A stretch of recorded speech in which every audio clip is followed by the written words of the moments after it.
बच्चों, स्वागत है आप सभी का। आज के इस लेक्चर में हम लोग समझने वाले हैं प्रपल्शन ऑफ द रॉकेट। यानी कि जब हम किसी रॉकेट को लॉन्च करते हैं तो लॉन्चिंग के बाद जब रॉकेट किसी पर्टिकुलर टाइम पर स्पेस में या ग्रेविटेशनल फील्ड में होता है तो उसकी स्पीड क्या होती है, यानी कि इसकी वेलोसिटी और इसका जो है वो एक्सेलरेशन आज हम फाइंड करेंगे। वैसे रॉकेट को अगर हम समझना चाहें तो रॉकेट के अंदर आप देखो फ्यूल होता है। जो फ्यूल कंबस्शन जब इसका होता है, जब फ्यूल बर्न करता है तो रॉकेट को ये एक फॉरवर्ड मोमेंटम देता है। फ्यूल का एक बैकवर्ड मोमेंटम नीचे की तरफ लग रहा होता है और एक इसके बदले में फॉरवर्ड मोमेंटम ये रॉकेट को अप्लाई कर देता है, और यही फॉरवर्ड मोमेंटम रॉकेट को एक अपथ्रस्ट देता है, जिसकी वजह से हमारा रॉकेट आगे की तरफ बढ़ता है। तो पूरी कहानी को समझेंगे उसके पहले कुछ खास खास पॉइंट्स है जो आपको पता होना चाहिए। आप नोट कर लें इस चीज में कि propulsion of the rocket is the example of the linear law of conservation of linear momentum. ठीक है। Second point, the backward momentum of the fuel is always equal to the forward momentum of the rocket. Third point, due to the combustion of the fuel inside the rocket high temperature and high pressure is created। and you know, जैसे जैसे rocket आगे की तरफ जाएगा fuel निकलता चला जाएगा तो फ्यूल के कम होने से फ्यूल का जो जिस रेट से फ्यूल बाहर की तरफ आ रहा होगा, है ना, अगर हम समझें तो इस वजह से क्या होगा, रॉकेट का मास लगातार डिक्रीज करता चला जाएगा, है ना। Due to the ejection of the fuel the mass of the rocket decreases continuously and hence the acceleration of the rocket increases regularly. हम कह सकते हैं कि रॉकेट का एक्सेलरेशन बढ़ता चला जाएगा, यानी कि रॉकेट की जो वेलोसिटी होगी वो लगातार बढ़ती चली जाएगी। ठीक है, आप जिन्हें पढ़ा भी होगा, according to Newton's law of motion जो फोर्स होता है F इक्वल्स एम ए, है ना, net force equals mass into net acceleration. अगर हम नेट एक्सेलरेशन की बात करें तो ये मास के इनवर्सली प्रोपोर्शनल होता है कि नहीं, मास के इनवर्सली प्रोपोर्शनल होता है। जैसे जैसे रॉकेट का मास कम होता चला जाएगा वैसे वैसे रॉकेट का एक्सेलरेशन क्या होगा, बढ़ता चला जाएगा। मास घटेगा और एक्सेलरेशन बढ़ेगा, यही कहानी है। और रॉकेट जब पहुंचेगा ऊपर तो इसकी स्पीड बहुत तेज होती चली जाएगी। तो आओ पहले हम बात कर लेते हैं कि रॉकेट की किसी पर्टिकुलर टाइम पर वेलोसिटी क्या होगी और इसका जो है वो एक्सेलरेशन कितना होगा। बच्चों देखो, हम यहाँ पे जूम कर लेते हैं कि हमने यहाँ पे 3 केस दिखाए हुए हैं। ये पहला केस है जिसमें रॉकेट लॉन्च पैड पर है, ये टाइम 0 हो रहा है, अभी इसको लॉन्च नहीं किया गया है। ये सेकेंड स्टेज है जब रॉकेट को हमने लॉन्च कर दिया है, प्रपोल्सन को स्टार्ट कर दिया है, फ्यूल बर्न करना स्टार्ट कर दिया है, और इसमें जो फ्यूल जिस रेट से नीचे की तरफ आ रहा है उसकी वेलोसिटी हमने यहाँ पे लिखी है, u is the velocity of the fuel ejected with respect to the rocket. मान लेते हैं कि फ्यूल की जो वेलोसिटी है वो क्या है, u है, जिस रेट से फ्यूल बाहर की तरफ निकल रहा है। और एक चीज हम यहाँ पर देख रहे हैं कि जैसे जैसे रॉकेट फ्यूल को निकाल रहा है तो रॉकेट में एक वेलोसिटी भी आ गई है v, और अब जो रॉकेट का जो मास है वो पहले वाले मास से कुछ कम हो गया है। ओरिजिनल मास रॉकेट का m नॉट है और अभी इस टाइम पर मास क्या है, m है, और ये स्मॉल m नॉट से कम है। ठीक है भाई, during the motion the mass of the rocket is less than the original mass when it was at the launch pad। और एक तीसरी केस हमने ली है यहाँ पर, जब हम इस टाइम को हल्का सा बढ़ाते हैं at t equals T plus delta T, तब रॉकेट का मास भी क्या होता है, हल्का सा और कम हो जाता है, क्योंकि फ्यूल और निकल जाता है तो रॉकेट का मास थोड़ा सा और कम हो जाता है m माइनस डी एम, और बदले में रॉकेट की वेलोसिटी भी और बढ़ जाती है v प्लस डी वी। तो एक चीज आप कह सकते हैं कि रॉकेट पर जो नेट एक्सेलरेटिंग फोर्स लग रहा होगा वो एक अपथ्रस्ट और इसके वेट, रॉकेट के वेट का डिफरेंस होगा, है कि नहीं। अगर हम किसी टाइम पर विचार करें कि रॉकेट पर जो फोर्स लग रहे हैं वो क्या क्या लग रहे हैं, तो एक लग रहा है अपथ्रस्ट और दूसरा क्या लग रहा है, इसका वेट नीचे की तरफ, और इसके बावजूद रॉकेट ऊपर की तरफ एक्सेलरेट हो रहा है। इसका मतलब अनबैलेंस्ड फोर्स क्या है, अपथ्रस्ट माइनस वेट। इस चीज को आप नोट कर लें पहले आप। During the motion during motion of rocket जब प्रोपल कर रहा है, मूव कर रहा है, तो इस पर जो एक्सेलरेटिंग फोर्स लगा हुआ है उसकी वैल्यू क्या है। Accelerating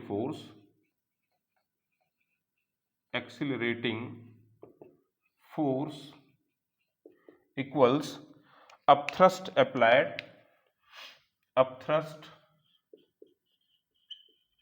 upthrust minus weight of the rocket minus weight of rocket, यही दोनों का जो डिफरेंस होगा वही इसको एक एक्सेलरेटिंग फोर्स प्रोवाइड कर रहा है। जाहिर सी बात है, अब थ्रस्ट की वैल्यू रॉकेट के वेट के इक्वल नहीं है बल्कि इससे ज्यादा है, तभी तो रॉकेट ऊपर की तरफ जा रहा है। मोमेंटम सेम है, फॉरवर्ड मोमेंटम रॉकेट का बैकवर्ड मोमेंटम फ्यूल के इक्वल है। ठीक है भाई, आओ जरा देखें एक्सेलरेटिंग फोर्स हम कैसे लिखेंगे। तो accelerating force according to Newton F equals क्या होता है, ma, है कि नहीं, F इक्वल्स ma। ये एक्सेलरेटिंग फोर्स किसके इक्वल होने जा रहा है, अब थ्रस्ट के। अब थ्रस्ट कैसे फाइंड करोगे भाई, सीधी सी बात है। देखो अब थ्रस्ट को अगर हमें फाइंड करना है तो हमें क्या करना पड़ेगा, जो फ्यूल की जो वेलोसिटी है इसको रेट ऑफ द और the mass of the fuel ejected in per unit time से मल्टीप्लाई करना पड़ेगा। अब थ्रस्ट इक्वल्स स्पीड और द यहाँ पर जो भी लिखा गया है velocity of the fuel with respect to rocket into the mass of the fuel ejected in per unit time. कैसे, अगर आप समझना चाहते हैं देख लें एक चीज को। देखो जो रॉकेट जो भी अब थ्रस्ट अप्लाई करेगा, रॉकेट पर जो भी अब थ्रस्ट अप्लाई होगा, ये इसको अगर हम फाइंड करना चाहें तो हम क्या करेंगे, हम डिफरेंशिएट करेंगे किसको, मोमेंटम को, किसके, फ्यूल को विद रिस्पेक्ट टू टाइम। अब फ्यूल की जो वेलोसिटी है वो कांस्टेंट है, इसको हम बाहर ले लेंगे तो क्या मिलेगा, D D T of M, है कि नहीं बताओ। यानी कि speed of the fuel into the mass of the fuel ejected in per unit time, यही होगा अब थ्रस्ट। चलिए ठीक है, ये तो इसका अब थ्रस्ट हो गया। अब थ्रस्ट को मैंने यहाँ पर रख दिया है, हमें माइनस क्या करना पड़ेगा, weight of the rocket. Rocket का वेट कितना है, आप देख लें, इस टाइम पर जब रॉकेट मूव कर रहा है तो रॉकेट का मास स्मॉल m है, तो वेट क्या होगा, वेट हो जाएगा m इंटू जी, है कि नहीं, एक्सेलरेशन ड्यू टू ग्रेविटी। तो ये रॉकेट का क्या हो गया, वेट हो गया। वापस आइए, मान लेते हैं कि रॉकेट जब मूव कर रहा है तो रॉकेट की वेलोसिटी क्या है, v is the velocity of the rocket, u is the velocity of the fuel. याद रखें इस चीज को, और हम इसको रख देते हैं। तो मास तो रॉकेट का m ही है इंटू एक्सेलरेशन, एक्सेलरेशन के प्लेस पे रख देंगे dv by dt, derivative of the velocity of the rocket with respect to time. यही किसके इक्वल हो जाएगा, u dm बाई dt के, है कि नहीं, माइनस mg। अब एक काम कर दें आप, क्योंकि हमको यहाँ पर रॉकेट की वेलोसिटी फाइंड करनी है तो हम बस सिंपली dv को रखेंगे, बाकी सबको ट्रांसपोज कर देंगे। आप एक काम करें, पहले आप जो है वो dt को खत्म करें यहाँ से, तो हम लिख सकते हैं कि mdv, है ना, यहाँ हम लिख सकते हैं कि mdv इक्वल्स क्या हो जाएगा बताइए, ये हो जाएगा udm माइनस जी mg dt, है ना, माइनस mg dt। अब एक काम करें, इस m को भी आप ट्रांसपोज कर दें तो क्या मिल जाता है आपको, dv equals u by m dm minus G D T, है कि नहीं, हमने मास से डिवाइड कर दिया। अब चूंकि हमको रॉकेट की टोटल वेलोसिटी चाहिए, टोटल वेलोसिटी की जो वैल्यू है यानी कि स्पीड हमको पता लगानी है, तो क्या करें, इंटीग्रेट कर देते हैं। To find the total speed of the rocket we have to integrate, so integrating on both side, integrating on both side, दोनों तरफ आप इसको इंटीग्रेट कीजिए।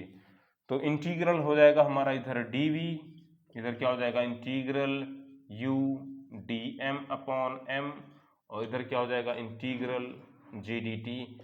ठीक है, लिमिट को बिल्कुल लगाना ना भूलें। जब हमने देखा था कि टाइमिंग 0 था, उस टाइम पर मास क्या था, टोटल मास m0 था। उस टाइम पर रॉकेट की वेलोसिटी 0 थी, रॉकेट रेस्ट में था, प्रोपेल नहीं हो पाया था।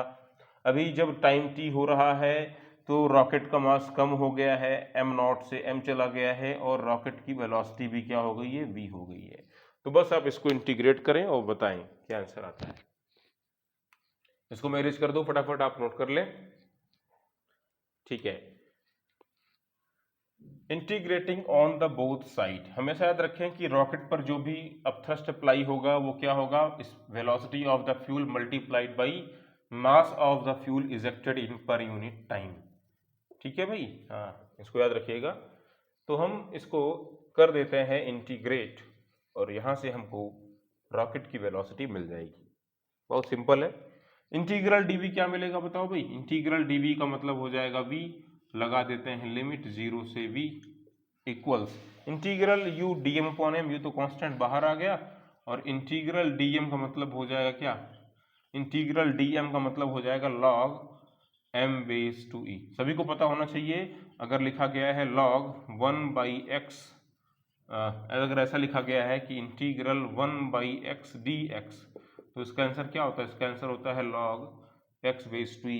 तो इंटीग्रल 1/m dm मतलब ये हो जाएगा log m base to e, है कि नहीं? ठीक है, डिफरेंशिएशन तो आपको, इंटीग्रेशन तो आना ही चाहिए। अब एक काम कर देते हैं, यहाँ पे लिमिट को भी रख देते हैं, कहाँ से कहाँ तक?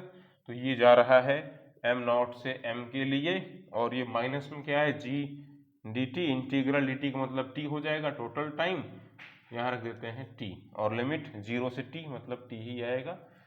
इसको जरा ध्यान से देखिए कि जैसे जैसे रॉकेट ऊपर की तरफ जा रहा है, रॉकेट का मास कम हो रहा है, तो स्मॉल m की वैल्यू क्या होगी? m0 से कम होगी। तो यानी हम यहाँ पर माइनस साइन लगाएंगे वैल्यू को रखते समय, हम यहाँ वैल्यू को रखेंगे, माइनस साइन लगाएंगे, तो ये क्या हो जाएगा? एक तरीके से u log m base to e, है ना, और m के प्लेस पर हम रखेंगे एक बार क्या? स्मॉल m, बाद में क्या रखेंगे? m0, या डायरेक्टली आप समझो तो इसको हम ऐसा भी कर सकते हैं u log m0 base to m, ठीक है, माइनस gt। देखो ध्यान से, वैसे इसको log m base to e minus log m0 base to e होना चाहिए था, लेकिन हम देखें तो माइनस कर रहे हैं भले, लेकिन यहाँ पर जो स्मॉल m है ये m0 से क्या है? कम है। रॉकेट का किसी इंस्टेंट पर मास उसके एक्चुअल मास से कम होगा, इसलिए वापस हम माइनस को ट्रांसपोज करके और इसका लॉग का फॉर्म चेंज कर देंगे, m0/m, है ना। यही है रॉकेट की वेलोसिटी किसी पर्टिकुलर इंस्टेंट पर।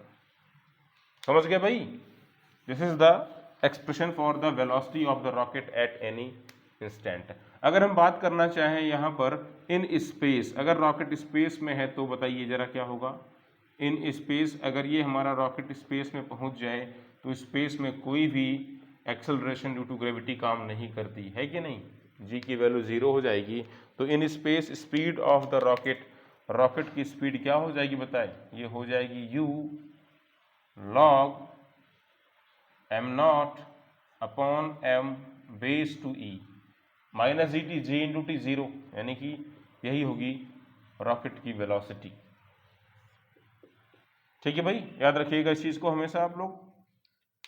और हम बात कर लेते हैं रॉकेट का अब एक्सेलरेशन कितना होगा, रॉकेट का एक्सेलरेशन कितना होगा। तो एक्सेलरेशन को भी आप निकाल सकते हैं। एक्सेलरेशन, तो भाई एक्सेलरेशन क्या होता है? रॉकेट का एक्सेलरेशन मतलब, अगर हमें एक्सेलरेशन फाइंड करना है तो रॉकेट पर लगा हुआ अनबैलेंस्ड फोर्स, यानी कि एक्सेलरेटिंग फोर्स जो लग रहा था उसको हमें क्या करना पड़ेगा? रॉकेट के मास से डिवाइड करना पड़ेगा। और जो अनबैलेंस्ड फोर्स था वो क्या था? जो अनबैलेंस्ड फोर्स था वो अपथ्रस्ट माइनस वेट के इक्वल था, यानी कि u dm/dt को हम, माइनस जो वेट था यानी कि mg, इसको अगर हम डिवाइड कर दें m से तो हमारा आंसर क्या बन जाएगा? हमारा आंसर आ जाएगा a इक्वल्स, ये u/m हो जाएगा, u/m dm/dt माइनस m से m कैंसिल g। तो यही रॉकेट के एक्सेलरेशन के लिए फॉर्मूला है। अगर हमारा रॉकेट स्पेस में होगा तो याद रखेंगे g की वैल्यू नहीं होगी, यानी हमारा एक्सेलरेशन क्या होगा स्पेस में? u/m dm/dt। कुल मिलाकर रॉकेट का एक्सेलरेशन डिपेंड किस पे कर रहा है? Velocity of the fuel and the mass of the rocket at particular instant, इन दोनों का रेशियो है। ठीक है, ये जितना ज़्यादा होगा उतना ही ज़्यादा एक्सेलरेशन होगा। ठीक है, और ये dm/dt जितना ज़्यादा होगा उतना ही ज़्यादा एक्सेलरेशन होगा। dm/dt क्या चीज़ है? तो this is the rate of the mass of the fuel ejected, है कि नहीं? जिस रेट से जिस कदर फ्यूल बाहर की तरफ निकल रहा है वही है रेट, dm/dt। ठीक है, मास of the fuel ejected in per unit time.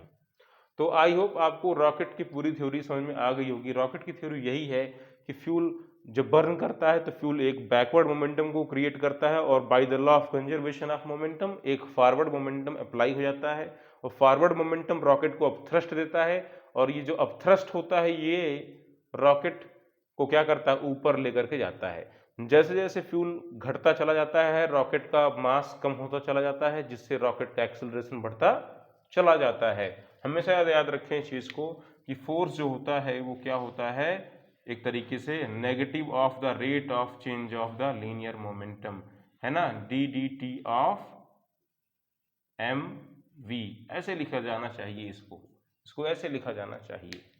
Thank you.